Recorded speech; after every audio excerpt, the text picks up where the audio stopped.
Hi అండి, welcome to my channel. ఈ వీడియోలో కాకరకాయ ఫ్రైని చేదు లేకుండా ఇలా చేయండి. ముందుగా కాకరకాయలు తీసుకున్నాను. 1/2 kg కాకరకాయలు తీసుకొని ఇదంతా పొట్టంతా తీసేసుకోవాలి. సన్నగా ముక్కలు కట్ చేసుకోవాలి. ఇలా నేను చూపించిన విధంగా కట్ చేసుకొని ఇప్పుడు సాల్ట్ వేసుకోవాలి.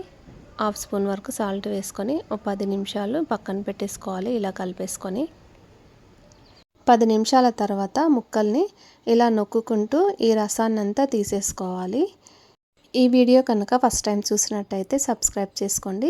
ప్లీజ్ ఒక లైక్ కూడా చేసేయండి. వీడియోని మొత్తం చూసేయండి. ఇలా జ్యూస్నంతా తీసేసుకోవాలి. ఇలా తీసేసుకొని ఇప్పుడు ముక్కల్ని నీట్గా వాటర్తో 2-3 సార్లు కడిగేసుకోవాలి.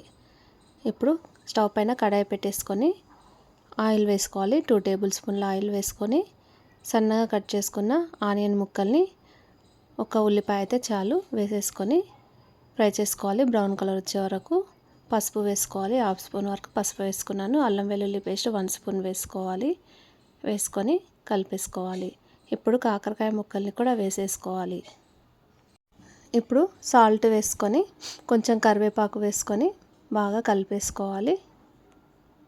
వాటర్ పోయకుండానే మూత పెట్టేసుకొని ఆయిల్లోనే ఉడికించుకోవాలి లో ఫ్లేమ్లో. ఇలా కాకరకాయ ముక్కలు ఉడికిన తర్వాత ఇప్పుడు కారం పొడి వేసుకోవాలి. 1 స్పూన్ కారం పొడి వేసుకున్నాను.